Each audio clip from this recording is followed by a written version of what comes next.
At the beginning of the movie, we find ourselves in a remote mining site tucked away in the frozen wilderness of Siberia. Workers are drilling far below the surface when their equipment picks up something that shouldn't exist, a radiation signature unlike anything on record.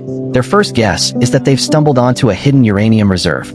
But the deeper they dig, the more it becomes obvious that this isn't a mineral deposit at all. This is something else entirely. Word of the discovery reaches a secretive scientific organization known as Monarch, and a team led by Dr. Ishiro Serizawa is dispatched to investigate. What they uncover when they reach the bottom of that mine leaves the entire crew speechless. The fossilized remains of a colossal prehistoric creature buried for millions of years, far larger than anything science has ever documented. But the skeleton isn't the real shock. Lying beside it are two massive egg-shaped pods. One is already split open, and worse, a tunnel carved straight through the rock leads directly out toward open water. Whatever hatched from that shell didn't just wake up. It escaped, and it's been living somewhere in the ocean ever since. The second pod, however, is a different story. It sits there, sealed and silent, giving off no sign of life at all. And yet, there's something deeply unsettling about it. A feeling that whatever is inside hasn't died. It's simply waiting. This chilling opening sets the stage for everything that follows, and we are introduced to our next major character shortly after, Joe Brody, a nuclear plant supervisor working in Japan. One ordinary day, Joe begins picking up strange readings, vibrations, and magnetic pulses that shouldn't be possible inside a functioning reactor.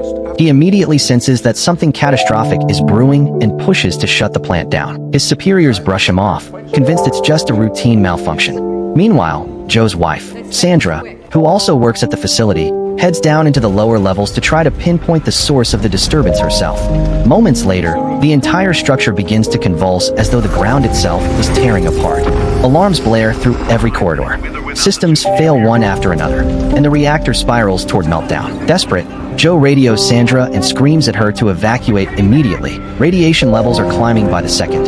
She and her team fight to reach the exit, but the plant has become a death trap. And then comes the gut-wrenching decision Joe never wanted to make. Seal the containment doors to stop the radiation from wiping out the surrounding city, even though his wife is still trapped on the other side. With no other option, he closes the gate. Sandra is left behind, and she doesn't make it out alive. Seconds later, the plant collapses in a violent explosion. The government moves fast, sealing off the area and telling the public it was a nuclear disaster. Nothing more. But Joe never buys that explanation. He becomes convinced, for the rest of his life, that something far bigger and far more dangerous is being covered up. 15 years pass, and we're introduced to the next chapter of this story through Joe's son, Ford Brody, now a grown man serving as a Navy bomb disposal specialist. He's built a quiet, stable life with his wife Elle and their young son, Sam. Everything seems settled, until a phone call shatters that peace. Joe has been arrested for trespassing in the same quarantine zone where the accident happened over a decade earlier. Ford is furious. Deep down, he still blames his father for what happened to his mother, and the idea of flying back to Japan to deal with Joe's obsession is the last thing he wants to do. It's only his wife who convinces him that, whatever their history, his father needs him now. Reluctantly, Ford agrees to make the trip, with absolutely no idea that this decision is about to upend his entire life. Once in Japan, Joe wastes no time dragging Ford straight back into the restricted zone. Ford assumes his father has simply lost his grip on reality, still chasing conspiracy theories from a tragedy that happened 15 years ago. But what the two of them discover inside changes everything. The area that the world has been told is a radioactive wasteland is, in reality, thriving. Wildlife roams freely. The trees are lush and green. There's no destruction, no fallout. Nothing that matches the story the government has been telling for over a decade. When Joe checks his radiation meter and finds nothing dangerous at all, even he is stunned. There's only one explanation that makes sense. The truth has been buried for 15 years. Determined to find proof, Joe and Ford make their way to their old family home, untouched since the night they fled. There, Joe recovers old data drives packed with years of research on the strange signals he detected before the incident. For the first time, Ford starts to realize his father wasn't chasing a delusion. He was chasing something real, something the world was never meant to find out about. Before they can process any of it, Monarch security swarms the house and takes both men into custody, transporting them to a heavily guarded military installation. Neither of them understands the scale of what they've stumbled into, until they meet Dr. Serizawa again. He confirms what Joe suspected all along. The meltdown 15 years ago wasn't a mechanical failure. Beneath that plant, something ancient had been stirring, something no one at the time understood or was prepared for. They're then led into the most heavily fortified section of the base, where a massive cocoon-like structure is being kept under constant surveillance, hooked up to systems feeding it a continuous stream of nuclear energy. Whatever is inside is very much alive, and it's growing stronger with every passing hour. This, Dr. Sarazawa finally reveals, is a Mudo, massive unidentified terrestrial organism, a prehistoric species that has existed since long before humanity, one that survives by feeding directly on radiation.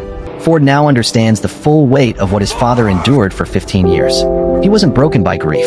He'd uncovered a secret that could threaten the entire planet. Just as this realization sinks in, the cocoon begins to shudder violently. It's coming alive right in front of them. Panic ripples through the science team, and in a desperate attempt to keep the creature calm, they make a fatal miscalculation, pumping even more radiation into the chamber. Instead of pacifying it, the surge only accelerates its growth. Within moments, the cocoon detonates outward, and a male Mudo tears free in its full, monstrous form. What follows is total devastation. The creature rips through the facility with terrifying ease, and every weapon the military throws at it barely slows it down. Soldiers scramble for cover as the base is torn apart around them. Then, without warning, the Mudo spreads a pair of enormous wings and launches into the sky, vanishing within seconds and leaving nothing behind but wreckage and casualties. In that instant, everyone in that facility understands this has stopped being a contained experiment. This is now a global-level catastrophe waiting to happen. In the chaos that follows, top military brass demand answers, and Dr. Sarazawa is forced to lay out the full truth.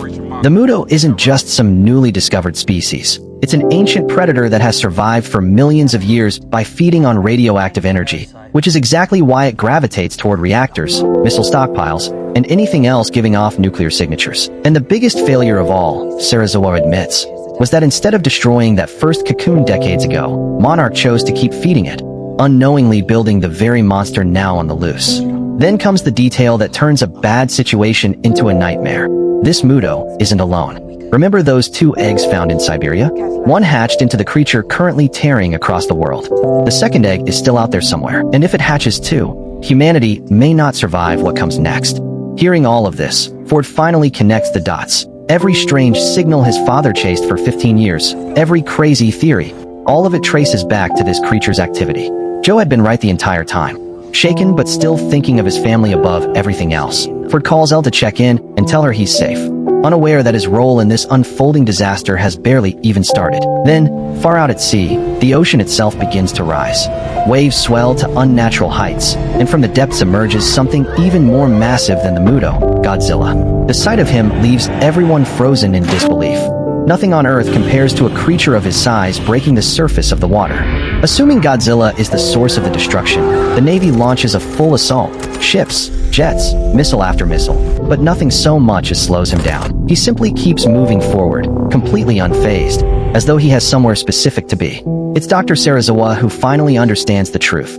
Godzilla isn't hunting humans at all. He's hunting the Mudo. These 2 ancient species are natural rivals, and Godzilla has one mission: stop the Mudo from spreading before it's too late. For the first time, the full scope of the threat becomes clear to the military.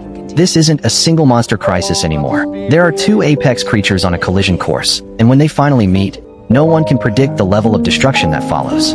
The male Mudo continues its rampage, tearing through infrastructure and reducing an airport to rubble as terrified crowds flee in every direction. Godzilla, tracking the same path, eventually arrives in the same city. And then, at last, the 2 titans come face to face.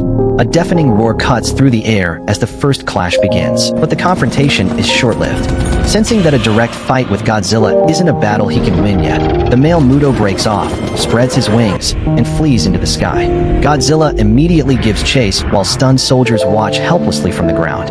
Dr. Sarazawa picks up on something critical in that moment. If the Mudo is retreating rather than fighting, he must be heading towards something more important than survival. That's when the horrifying realization hits. The second egg, the one moved to America years earlier and stored inside a nuclear waste facility, dismissed for years as inert and harmless because it showed no activity at all.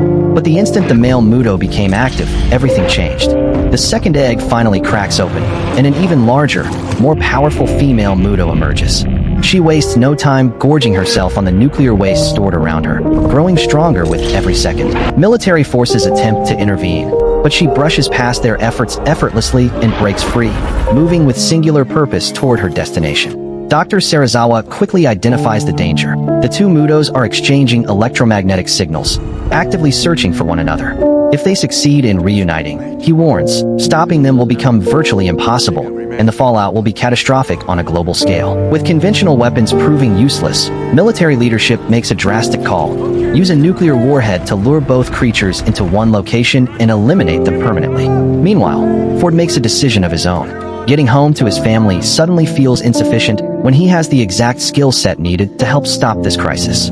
As a trained bomb disposal expert, he volunteers to join the mission directly. The plan moves forward with the missile being transported by a heavily guarded military train, Ford among the personnel escorting it. Everyone clings to the hope that if the warhead reaches its destination intact, there's still a chance to regain control of the situation. But the female Muto detects the radioactive signature almost immediately. She descends on the train without warning, ripping through the tracks and sending the entire convoy crashing in a storm of fire and twisted metal. In the chaos, the nuclear payload is scattered. One warhead sinks into the water. The female Muto seizes a second and carries it off. The third remains, barely, in military hands. What was already an impossible crisis now includes multiple live nuclear weapons scattered across the battlefield. The crash claims most of the soldiers on board, but Ford survives, badly injured but alive. As rescue teams pull him from the wreckage, one horrifying thought consumes him. If the female Muto now has a nuclear warhead, she isn't planning to destroy anything with it. She's planning to use it for something far more dangerous. Both Mutos now begin converging on California, drawn together by their signals. Dr. Serizawa understands that once they finally meet, the devastation will dwarf anything seen so far. An emergency evacuation order goes out across the city as panic spreads. Ford's wife Elle, watching the crisis unfold, makes the hardest decision of her life. She puts their son Sam on an evacuation bus alone, knowing it may be the only way to keep him safe.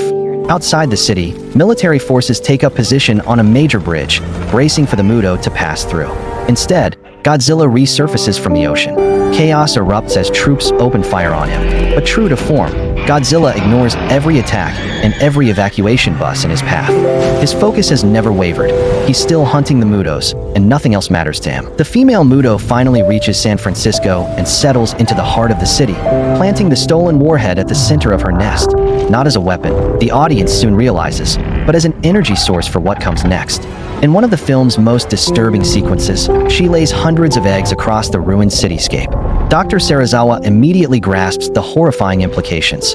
If even a fraction of those eggs hatch, this will no longer be a two-monster crisis. It will be an extinction-level event. Shortly after, the male Muto arrives to stand guard beside her, and together they defend the nest against anything that comes near, making it nearly impossible for the military to get close. Worse still, the clock on the buried warhead keeps ticking. If it detonates in the middle of San Francisco, it won't just level the city. The combination of radiation and unhatched Muto eggs could trigger a catastrophe with no precedent and no solution. Command makes a final call. The warhead has to be pulled out of the city and detonated safely out at sea, giving San Francisco and its people a chance at survival.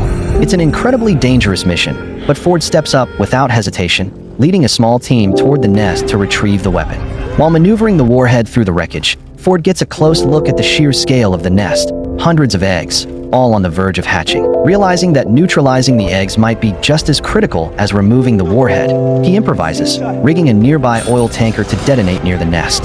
The resulting explosion sets the entire nesting ground ablaze, destroying every last egg and averting a disaster that could have ended humanity's chances entirely. But the female Muto witnesses her offspring burn, and grief turns instantly into rage. She locks on a Ford, and suddenly he and his team are fighting for their lives against an enemy with nothing left to lose. Then comes the moment the entire film has been building toward. In the ruins of San Francisco, Godzilla, the male Muto, and the female Muto finally collide in one explosive, city-shattering battle. Skyscrapers crumble. Streets are torn apart. For a while, it looks like Godzilla is outmatched. The two Mutos work together, striking from both sides, using their claws, wings, and raw strength to overwhelm him. But everything shifts the moment the female Muto breaks away to pursue Ford. With his opponent alone, Godzilla turns the full force of his power on the male Muto, slamming him down with his massive tail and finishing him off in one devastating strike. The male Muto's death sends the female into a blind fury. She turns on Ford and the surrounding soldiers with everything she has, and for a brief, terrifying stretch, it looks like they won't survive.